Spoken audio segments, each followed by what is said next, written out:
Hello guys, today's job is to get these guys into this. It's very clearly a mess, so we'll have to do lots of pruning. The main culprits in this garden are tomatoes that never really fruited and basil.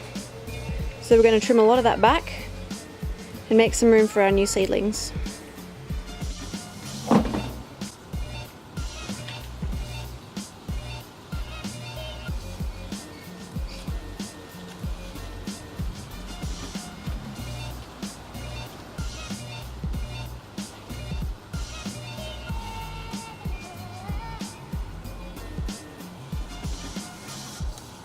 Stereophonic sound for the home is recorded on two separate tracks, each one giving special emphasis to certain sections of the audio, as heard from those positions. That's a lot of tomato plants. The sounds are blended together. So I've made a bit of a space here at the back, and I might make another one up the front. It's kind of a shame that I pruned this much basil, and it smells amazing. Perhaps I can use it in some cut flowers or something, I don't know. But we have some space made. Now that I've cut it away, you can see how the chili's been decimated from bugs and stuff, but that's okay.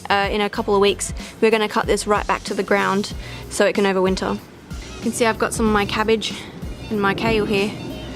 If you look further towards the front of the garden, there's the Brussels sprouts. And there's a fair amount of space here, and I'll keep the sun on them. You can see there's still plenty of basil and stuff. I discovered when I cut through the forest that I actually have an okra on my okra plant. So look, an okra. Look, an okra. I don't know what I'm going to do with it, but it's an okra. Got some stuff in here too, which I know is not quite full sun. But as I cut back the chilies and the basil, they should leave a lot of open space. And I'll be mulching it soon, so it all keeps the moisture in. Everything looks a bit scraggly. I think they're just thirsty. That's a thirsty basil.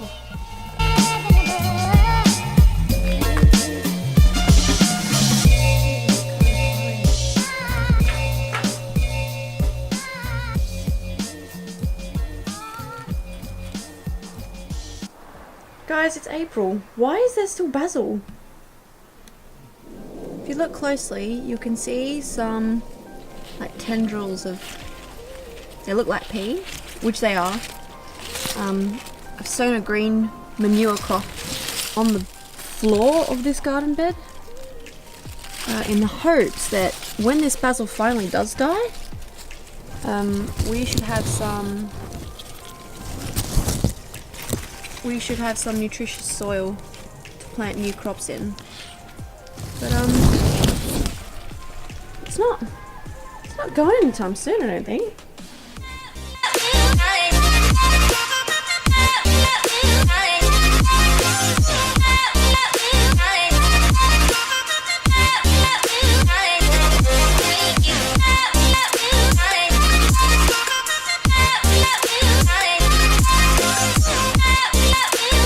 Couple of chilies.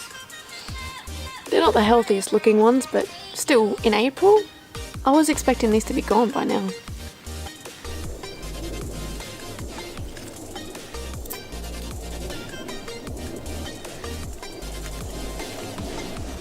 Have we talked about the basil yet? Holy crap, guys. Freaking everywhere.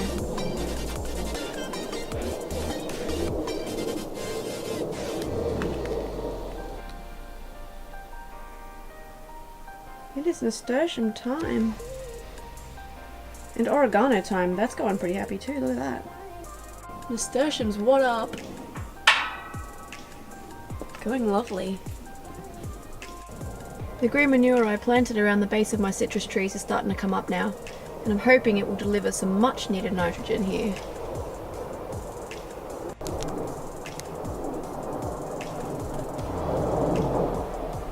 Because I think it needs it. Too happy.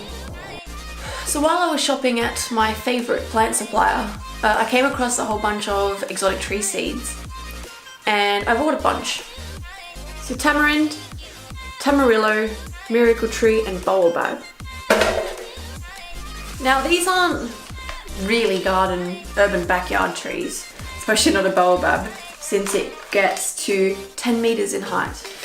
But I did want to see what it would be like to germinate these, because no one grows them, and I wonder whether it's because it's hard to germinate them, or whether no one can be bothered, or no one wants to deal with a 10-meter tree. But we do have a place to take 10-meter trees, you know, out in the country. So what I think I'm going to do is I'm going to take these and put them in a seed tray with a heated seed mat underneath and see if I can germinate them. And then I will just try and see how far I can get them. If it doesn't work out, it's not a big deal. The seeds don't cost very much. These are about $4 or $5 a packet. So it's worth the experimentation. So I guess we'll see how it goes. I'm now also about halfway through the season, and there are some things that I planted in the vegetable garden, like the kale and the cabbage and stuff. But I'm not sure what else I could plant this season, and winter's coming, so I should probably do some more planting. As you've seen, the basil is like still running wild over the garden, and I don't really feel like I should bother moving it. I suppose at some point the cold will be too much for it and it will just die off, by which point it will be time to plant some more stuff. So I have some ideas. I have some all seasons greens, but I don't know if they'll do okay if they'll be frost tender. I don't actually have any cover for my garden yet, so we'll see. I've been so bad at carrots, I can't do them.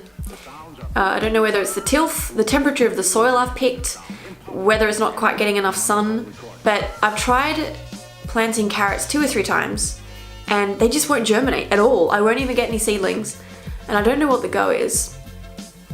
Now I've only done this in my main bed, so I might give it a go in a pot, but I really don't have any hope. I've just been a terrible carrot farmer, so maybe this is what I'll try this season. I don't know, just there's lots of things to plant, but I don't really know what things to do, and it doesn't feel like I've quite got enough room. But I think that's a matter of perspective.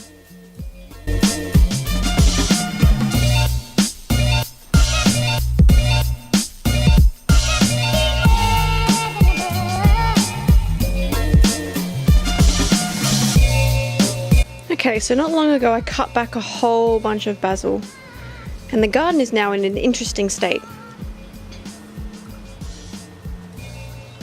You can see quite easily here where I brutally cut it, and it's still sprouting new growth.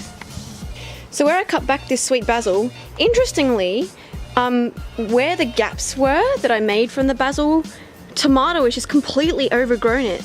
It's just completely taken up the empty space that I left from the basil. So I'm gonna have to keep cutting this back. I might cut it all the way back to the ground. I don't want to cut the tomatoes back entirely because down here are some tomatoes. I don't know if they're gonna ripen, but wouldn't it be cool if they did? I found even more tomatoes here and one here. How fascinating. Can you make anything with green tomatoes? Fried green tomatoes? I cut back some of the nasturtium plants that I had put in. They were very happy and had very big leaves, but that was unintentionally shading everything, so once I cut it back, the oregano has sprawled over the side of my vegetable bed, which is what I hoped, because they do best that way, and it will receive some residual heat from the metal, and so I'm expecting this to do pretty good now that it's sort of settled. I still have tons of chilies.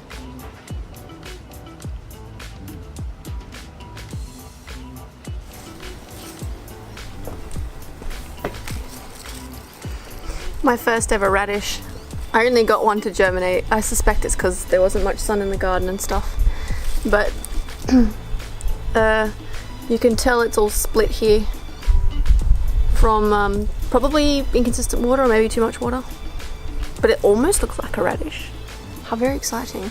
But it looks a bit too tough to eat, so mulch. The start of our winter vegetables are going okay. Although, can you see him? There. Aphid party. Bummer.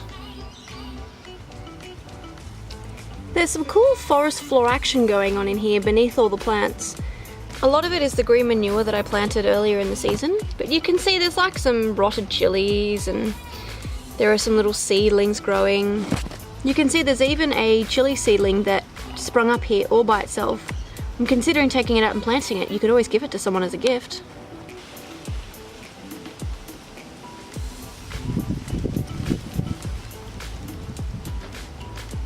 Brussels sprouts, man.